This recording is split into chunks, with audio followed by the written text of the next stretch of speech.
Bienvenue Moussa Mara. Merci. Je rappelle que vous avez été Premier ministre du Mali. Absolument. Premier ministre malien. On va parler du Mali, messieurs. On va parler d'Afrique. Je suis à votre disposition. On va parler d'économie, l'économie du savoir, l'économie du partage. Alors, de manière très directe, est-ce qu'aujourd'hui, le monde nous parle de l'économie du savoir comme enjeu? Certains ont déjà pris beaucoup d'avance, comme la Corée. Je parle pas des grandes puissances comme les États-Unis et la Chine. Est-ce que l'Afrique, dont le Mali, dont le Maroc, puisque le Maroc fait partie intégrante du continent africain, est-ce que si on ne se met pas à la page, on va se retrouver à devoir gérer une énième fracture en matière d'économie du savoir? En fait, la réponse est dans votre question. Si on ne se met pas à la page, et je pense que se mettre à la page n'est pas au-dessus de nos moyens. Nous devons simplement avoir l'intelligence de situer où nous voulons aller en matière d'économie du savoir. Parce que malheureusement, quand on parle d'économie du savoir, beaucoup retiennent l'intelligence artificielle, le big data et autres. Mais le savoir n'est pas seulement que scientifique. Le savoir est aussi traditionnel et culturel. Pour des vieux pays qui sont en Afrique, le Maroc, le Mali, d'autres pays qui ont du savoir à revendre, ce savoir-là aussi, nous devrons savoir le valoriser. C'est-à-dire le savoir ancestral, celui qui est propre au développement de nos civilisations. J'ai donné ce matin l'exemple ici pour le Maroc du thé. Oui. Le thé, il y a tout un cérémonial, il y a tout un savoir-faire. Oui. Et quand vous regardez le Japon aujourd'hui, ce sont des milliards de dollars qui tournent autour du cérémonial du thé. Donc tout savoir... Sauf qu'ils ont une histoire. Ils ont surtout une organisation et tout un écosystème autour de ça. Qui s'est adapté à l'évolution, qui utilise les nouvelles technologies, qui utilise tout ce dont on parle. Les nouvelles technologies sont des vecteurs. C'est des vecteurs de vulgarisation, c'est des vecteurs de diffusion, c'est des vecteurs pour amener l'information de chez les producteurs vers le marché à un niveau comme jamais ça n'a été atteint de par l'histoire. Donc nous pouvons utiliser nos savoirs traditionnels. Je ne dis pas que le savoir scientifique, technologique n'est pas à mettre en avant, mais je dis que ce n'est pas le seul savoir. Et le monde tel qu'il est en train d'évoluer, demain et après-demain, on aura autant besoin de sens en nos existences que de vêtements à porter ou que de soins à apporter à notre corps. Sauf que le continent africain est en train de se moderniser, pas suffisamment vite, selon certains. Donc il va falloir à la fois développer le savoir traditionnel et à la fois développer les savoirs technologiques. Exactement. J'ai l'impression que c'est un défi beaucoup trop important. Ce n'est pas trop important, il faut savoir où aller. Je pense que d'abord la première chose, c'est d'identifier les savoirs que nous devons mettre en avant, que nous devons capitaliser et que nous devons nous préparer à acquérir. Parce qu'il y a des savoirs à acquérir. Toute la technologie, la science, ce sont des savoirs à acquérir. Il y a certains savoirs que nous avons déjà de par notre identité, de par notre culture. Cher, ça. Non, pour l'instant, c'est de fixer un cap. Oui, c'est-à-dire d'avoir une vision et un horizon. Ensuite, maintenant, c'est d'investir massivement dans l'éducation. Quel que soit le savoir que nous voulons mettre en avant, que ce soit le savoir-être, que ce soit le savoir-vivre, le savoir-faire, le savoir technologique. Nous devons investir dans l'éducation. Nous devons investir dans l'éducation et dans la recherche. Est-ce qu'on a les budgets nécessaires? Vous savez, nous aujourd'hui, c'est 66 milliards de dirhams, le budget du ministère de l'Éducation nationale. Et Sanam Zazi nous a dit, moi, il me faut au moins 90 milliards, 100 milliards. Sauf que le budget de l'État marocain, comme le budget de l'État malien, n'est pas extensible. Je suis d'accord. Donc il faut trouver de nouvelles ressources financières. Le budget de l'État malien, c'est moins que 66 milliards de dirhams. Donc c'est aussi une question d'allocation, c'est aussi une question de gestion, c'est aussi une question de gouvernance. Si nous faisons de quelque chose une priorité, nous devrons trouver les moyens. Et aujourd'hui, quand vous regardez la planète, la disponibilité des ressources financières, elle est quand même là. Il faut avoir l'intelligence. La masse financière est là. Il faut avoir l'organisation, il faut avoir la créativité pour aller chercher les ressources là où elles sont. Je pense que si on sait où on va, on a de véritables stratégies, on a des hommes qu'il faut aux places qu'il faut, parce que souvent c'est ça aussi un peu nos problèmes, on arrivera à susciter la confiance nécessaire de là où les ressources sont pour venir nous aider. Ce qui se passe aujourd'hui au niveau du continent africain, avec cette zone de libre-échange, la CEDEAO qui envisage à partir de 2020 d'adopter une même monnaie économique. Une bonne nouvelle. La moitié des pays de la CEDEAO souhaitent d'ailleurs se défaire du franc CFA. Ça va dans le bon sens. Ça va dans le bon sens. Est-ce que ça va dans le sens du développement de l'économie du savoir au niveau continental? Ça va dans le sens du développement tout court. Ça va dans le sens de plus d'intégration, plus de moyens, plus de prospérité, plus de croissance. Et quand nous aurons plus d'intégration, plus de moyens, plus de prospérité, je pense que nous aurons suffisamment de ressources à mettre de côté et à investir en l'avenir. Et l'avenir, on peut investir aussi en mutualisant. Il n'est pas dit que la stratégie C'est-à-dire les de investissements. capitalisation de l'économie du savoir Oui. ou la stratégie pour aller vers l'économie du savoir, ça doit être pensé à l'échelle d'un pays. On peut la penser à l'échelle d'une zone comme la CEDEAO. Le Maroc, d'ailleurs, à ce titre, souhaite adhérer à la CEDEAO. oui. Il y a un processus qui est en cours. Mais moi, ce qui m'importe, c'est surtout tout ce qui se passe au Nous niveau espérons de que ça se fera. la zone de libre-échange. La zone de libre-échange, c'est l'actualité aujourd'hui. l'ensemble du continent. C'est l'ensemble du continent. Et C'est pour ça que là, ça intègre tous les pays du continent, les 54 pays du nous continent. avons la moitié à peu près des pays qui y adhèrent. Oui. Et nous avons l'autre moitié qui a des réticences, dont le pays le plus important en démographie et en économie, c'est-à-dire le Nigeria. Nous devrons travailler à convaincre l'autre moitié qui est réticente à ratifier la convention qui porte création de la zone et à faire vraiment du continent une zone de libre-échange comme on le voit au niveau de l'Union européenne. Nous sommes plus complémentaires que concurrents. Justement, on va parler aussi de ce rapport Nord-Sud. Est-ce qu'il va évoluer aussi parce qu'il va nécessairement évoluer avec le temps. Pour moi, la préoccupation ne doit pas être de faire évoluer le rapport Nord-Sud. Moi, avant de aller vers le Nord, je voulais qu'on continue à regarder vers le Sud. Mais voilà, vous savez exactement. Pourquoi C'est ça qui doit être la préoccupation. Oui, ça me rappelle, parce qu'en fait, je suis en train de voir aussi, à la lecture aussi des indicateurs macroéconomiques, des différents indicateurs, et des productions faites par le FMI ou par la Banque mondiale, c'est qu'on a l'impression d'avoir deux Afriques. L'Afrique dynamique, qui est à l'Est, et l'Afrique qui a plus de mal à être dynamique, qui est à l'Ouest. Bon, l'Afrique dynamique, c'est aussi un peu au nord, c'est aussi un peu au sud, c'est aussi un peu à l'ouest. Parce que quand vous regardez les pays les plus dynamiques en Afrique, vous en avez à l'ouest, la Côte d'Ivoire, le Ghana, vous en avez au nord le Maroc, vous en avez évidemment à l'est, je suis d'accord avec vous, de l'Éthiopie jusqu'à la Tanzanie, au Kenya, le Rwanda et autres. Je dis ça parce que l'Éthiopie, c'est aujourd'hui le plus. pays qui a le niveau de croissance le plus élevé absolument au monde. Au monde. Et ils sont devant les Chinois en termes de ça, production de richesse. Ce n'est pas un hasard. C'est pas un hasard. Il faut d'abord la vision politique. Oui, ils l'ont.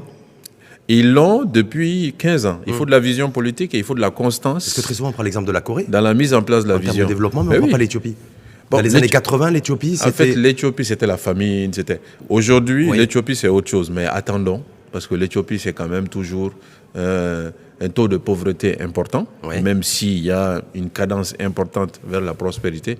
Je pense que attendons encore 15 ans, le temps que l'Éthiopie sorte l'ensemble de sa population de la pauvreté, qui a une classe moyenne majoritaire et qui a une industrialisation qui produit des biens et des services. Ils sont dans la voie. En tout cas, ils en ont pris le chemin. Ils sont dans la voie. Et c'est un bon modèle. Ils sont arrivés à convaincre la Chine. C'est un bon modèle. De localiser des industries. Voilà, et d'accueillir massivement des milliards de dollars. C'est un bon modèle. Est-ce que le Mali, le pays que vous avez... Je ne vais pas dire présidé, mais en tout cas, vous avez été le Premier ministre. Est-ce que c'est un pays aussi qui prend le bon chemin? C'est un pays qui aujourd'hui est en crise, qui est en crise sécuritaire, avec du terrorisme, avec des conflits intercommunautaires. Donc la priorité pour nous aujourd'hui, c'est de sortir de la crise, c'est de penser nos plaies, c'est de recoudre le tissu social.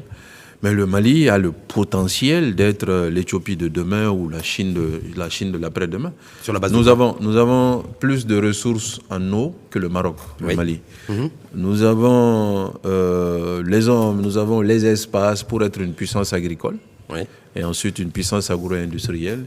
Et après, notre centralité, le Mali est au cœur de l'Afrique de l'Ouest, fait que nous pourrons créer des convergences pour que le Mali soit aussi un hub de services. Il faut un apaisement. Mais il faut pour cela de la sécurité, de la stabilité et de l'entente. Pour l'instant, ce sont nos priorités. Pourquoi ces questions de sécurité ne sont toujours pas réglées aujourd'hui? Je pense qu'il y a du leadership et de la gouvernance. C'est-à-dire, aujourd'hui, l'État a du mal à comprendre d'ailleurs d'abord la crise. Et quand je dis l'État, c'est ceux qui inspirent et qui dirigent l'État.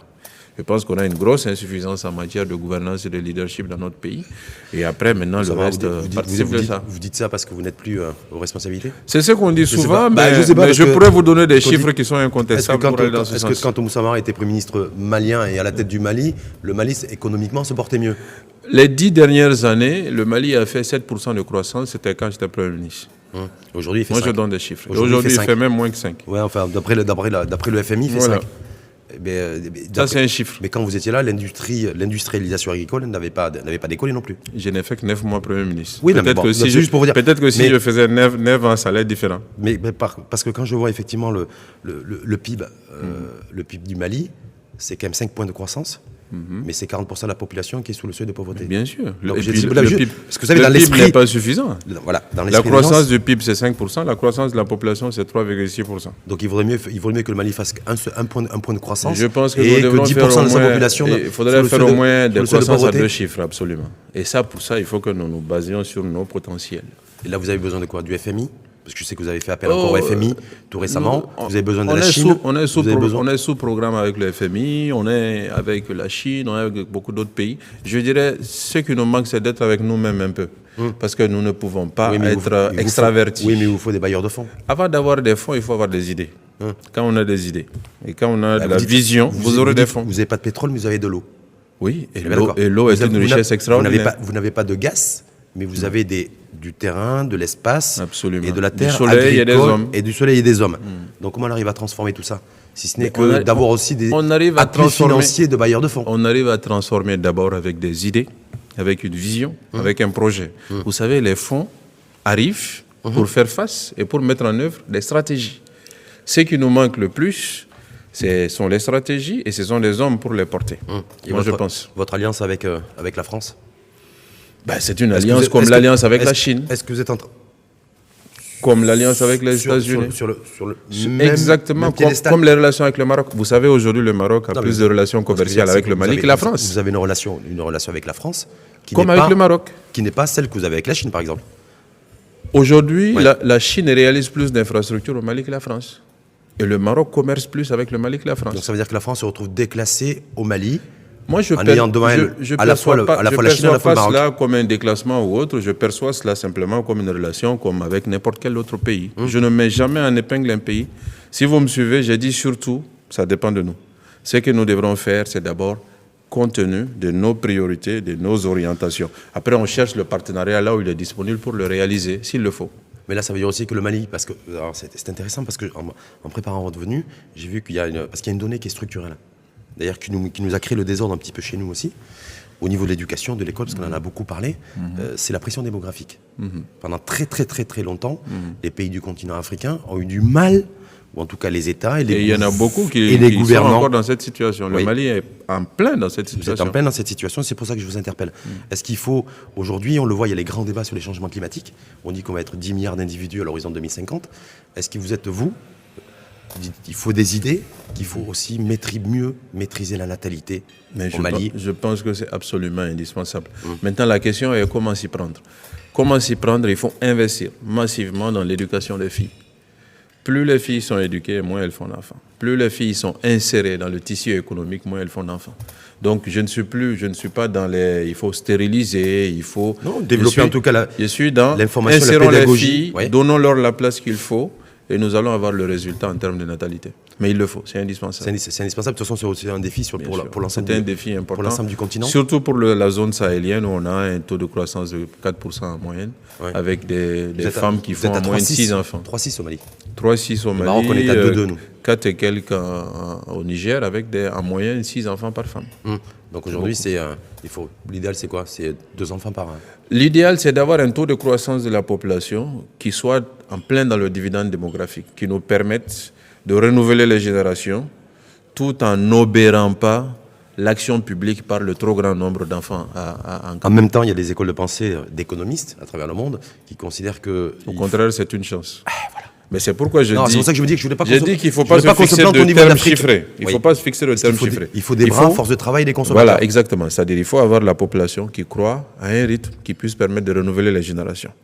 Mais en même temps, ce rythme doit être soutenable par et la croissance économique et la capacité des pouvoirs publics à pouvoir encadrer la population, l'éduquer, la former, pour que justement la population puisse être la force de création de richesse. Payer aussi les... Voilà, donc la question est beaucoup plus sensible qu'on le pense. Ce n'est pas en disant il faut avoir tel taux, non. Il faut avoir un taux de croissance démographique qui est nécessaire, mais qui ne doit pas obérer nos capacités. Est-ce qu'il faut faire aussi ce que fait le Mali? C'est obéir aux règles fixées par les organisations financières internationales, d'avoir des maîtrises du déficit public à hauteur de 3%, parce que c'est ce qui avant.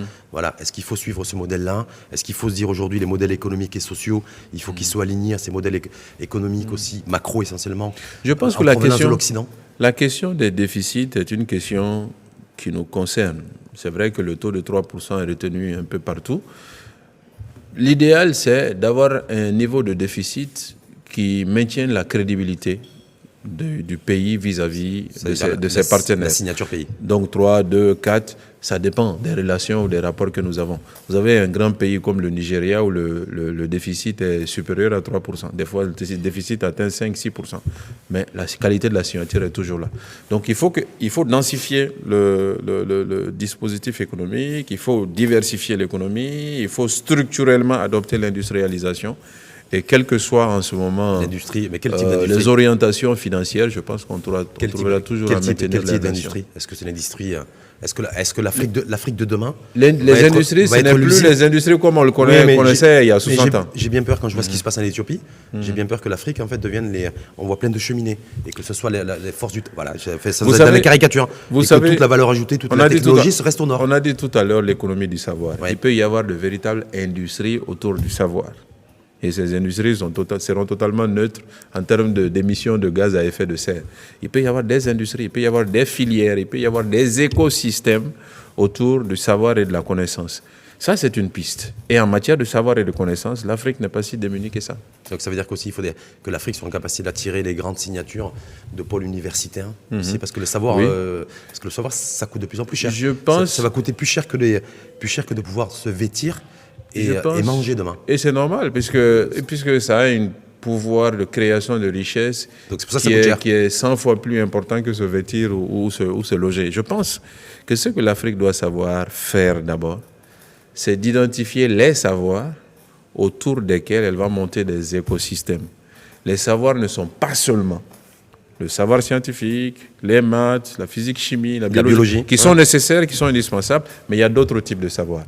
Et tel que le monde est en train d'évoluer aujourd'hui, demain, les gens auront autant besoin de savoir-être, de savoir-vivre, de sens à leur vie, que de costumes bien taillés comme le vôtre. Parce que vous êtes en train de regarder le mien, mais je veux dire, c'est comme le vôtre, pasteur. Mais voilà, donc on va dire comme les nôtres. Alors. En tout cas, Oussama, l'Afrique n'a pas le droit de se louper cette fois-ci.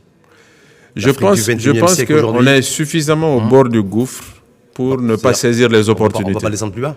Ce que tu es en train de dire. Non, on est au bord du gouffre, ça veut dire qu'on peut descendre encore plus bas, que Dieu nous en préserve. Mais il faut saisir les opportunités qui se présentent à nous. Et je pense que c'est ce qu'on ne fait pas suffisamment, notamment sur la question de l'économie du savoir. L'économie du savoir, donc ça veut dire aussi que l'Afrique doit s'unir, doit resserrer les rangs. On doit mutualiser. Éclater les frontières aujourd'hui. On doit mutualiser. Se dire, voilà, aujourd'hui, aller sur cette vision commune autour de l'économie du savoir. Absolument. Et la mutualisation ne doit pas forcément suivre la situation géographique. Le Mali, le Maroc, bien que distants, peuvent développer des synergies en matière de formation, en matière d'éducation, en matière de promotion de valeurs et de sens, qui peuvent être utiles économiquement à nos deux pays. En tenant compte aussi peut-être d'un élément et d'une donnée qui est commune d'ailleurs à quasiment l'ensemble des pays africains, c'est leur diaspora. Absolument. Et la diaspora est fortement inductrice de développement et de croissance. Et de notre capacité, je pense que le Maroc y réussit assez bien. Peut-être qu'il y a de la marge encore pour faire mieux. Il y a encore de la marge. Mais déjà, c'est un bon modèle pour nous. Le Mali aujourd'hui a un tiers de sa population qui vit en dehors du territoire. C'est quasiment un tiers dans beaucoup de pays du continent. Il faut que nous utilisions cette opportunité importante. En clair, on doit tout utiliser. On doit utiliser surtout les hommes et les opportunités. Quand je dis les hommes, c'est avec un grand H. Voilà. Et pas les femmes, c'est ça. Les hommes et les femmes. C'est l'humain. Je sais pas. Absolument. Je suis d'accord avec vous. Je vous ai parlé tout à l'heure de mieux insérer les filles dans le tissu économique. Donc vous pensez bien que je pense d'abord d'ailleurs plus aux femmes qu'aux hommes. Parce que le taux d'activité des femmes sur le continent et le nombre de femmes entrepreneurs sur le continent est assez élevé. Assez élevé, mais il reste relativement faible. Elle reste relativement faible dans un certain domaine. Sinon, si vous allez dans le monde rural, vous verrez que toutes les femmes travaillent. On devrait les insérer davantage et créer plus d'opportunités pour qu'elles puissent se développer. Sauf que voilà, ça nous aidera beaucoup. C'est bien qu'elles travaillent à la campagne, mais c'est mieux si elles pouvaient aussi, en tout cas, créer leur propre activité, faire développer les collectivités. Être directeur général d'une activité, être expert comptable, être ministre comme vous, c'est-à-dire à la tête du Mali ou être à la tête, je crois savoir, vous êtes à la tête du plus grand cabinet d'expertise comptable. De mon pays et l'un des plus grands en Afrique de l'Ouest, oui. Vous avez 20 ans que j'exerce. Vous respectez l'équité homme-femme en termes de. L'équité homme-femme, c'est difficile dans notre domaine. Notre domaine est assez masculin, comme beaucoup de domaines techniques. Pourquoi? Parce qu'il y a des chiffres. Parce qu'il y a des chiffres, c'est vrai, et ensuite parce que c'est long, donc les femmes se marient généralement avant de finir ses études et beaucoup abandonnent. Cela étant dit, il y a quand même des femmes dans même votre ça, vous domaine. verrez, c'est en train de changer. Et ça changera, il faut que ça change. Mais Il ça, faut c'est en créer train- des conditions. C'est en train de changer. Il faut créer des conditions, il faut créer des souplesses, il faut créer des agilités. Et je pense que les femmes sont au moins aussi Parce que intelligentes que les hommes. la femme africaine est en train de rééquilibrer Elle est entreprenante. progressivement. Voilà. Et c'est le pilier de la famille. Prévenons tous les hommes africains, la femme africaine est entreprenante. Et Et accompagnons-la. Moussa Mara, ex-premier ministre malien, le confirme. Absolument. Merci en tout cas, Moussa Merci Mara. bien. Je rappelle que vous avez été Premier ministre Absolument. malien, expertise comptable, c'est votre dada, c'est votre passion, c'est C'est ça? mon métier, C'est votre métier. Oui. C'est ce qui vous permet de de vivre. bien gagner votre vie. Et de pouvoir faire la politique par ailleurs. D'accord, et d'être présent en tout cas aujourd'hui à Casablanca. bien. Merci en tout cas à vous. Merci. Et je vous souhaite une belle journée. Merci à vous aussi.